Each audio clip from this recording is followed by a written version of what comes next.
12 సంవత్సరాలు పరిపాలన చేసావు. లంచ తొక్కి ఆరోగిస్తావు.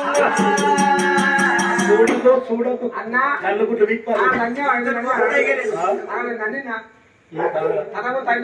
అల్లదు అది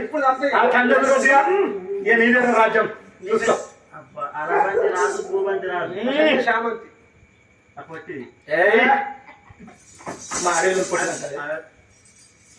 ఆగాదు అప్పుడు ఇట్లా అనేది మమ్మల్ని కొట్టినప్పుడు మరి నువ్వా నేను ఏదన్నా పాపం లేదు. కారం పెడతామా అరే మరి ఈ లోకం మీద పిల్లలందరినీ ఒకసారి కసిరిపేటకి పిలిచి అందరిని అడగాలి దీన్ని ఏ గతి చేస్తాము, ఎట్లా చేస్తే పని చేస్తుంది. ఇంత పిల్లల కష్టపెట్టిన దాన్ని ఏ గతి చేస్తే పని చేస్తుందో ఇప్పుడు ఈ లోకం అందరిని అడిగి వాళ్ళ డెసిషన్ మీద మనం దీన్ని ఏదైనా పని చేయాలి. ఏం చెప్పారా ఎందుకు చెప్పారు?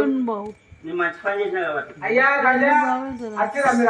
నువ్వు మంచి పని చేసావు అవా దీన్ని ఎట్లా చేస్తే పని చేస్తుంది ఇక మీరే చెప్తాను. మంచి పని చేసిన మరి చెప్పు పెద్ద నువ్వు ఎట్లా చెప్తే అట్లా దీన్ని ఇప్పుడు ఇక మొయ్యమంటావా లేకపోతే దీన్ని దుబ్బాక దాటగొట్టమంటావా?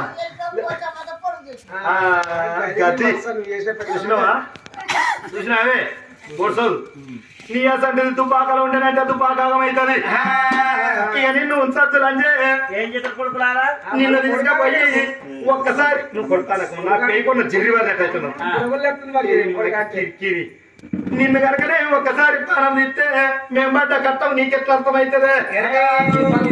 నిన్ను ఈ దుబ్బాక అంతా నింపి బస్ స్టాండ్ కాడ నడిబొడ్డు కాడ బొండిగల మట్టి పొక్క తీసి అది బొండిగల మట్టి పొక్క లోపల నీ తలకాయ మీది చూడాలి అంత కిందికి ఉండాలి. బొడ్రవుతులు ఎక్కువ ఉండాలి. దానిగా ఉన్నావు మనుషుగా కష్టాలు అనుకుంటూ ఇప్పుడు నన్ను గాడిని నిన్ను ఇగో మంగళ వల్ల దొలకొచ్చి ఒక్క పక్క గుండు కొట్టించి సున్న బొట్లు పెట్టి జీడి బొట్లు పెట్టి మళ్ళా కర్రెగాడు తీసుకొచ్చి కర్రెగాడు మీద ఎక్కించి పెంట మీదకి పోయి పాత చెప్పులు ఏరకొచ్చి దండాన్ని కుట్టి నీ మెడలు వేసి ఇక ఒంటి డప్పు ఒకటి డప్పు 11 డప్పులు తీసుకురాలి. దీనికి 11 డప్పులు అట 11 డప్పులు తెచ్చి ఎవరన్నా పండుగ చేసుకుంటారు అనుకుంటారు. 5 లేవు 2 లేవు నీకు 3 లేవు ఎన్ని లేవు ఒక్క డప్పు అయితేనే ఏమో ఒక్క డప్పు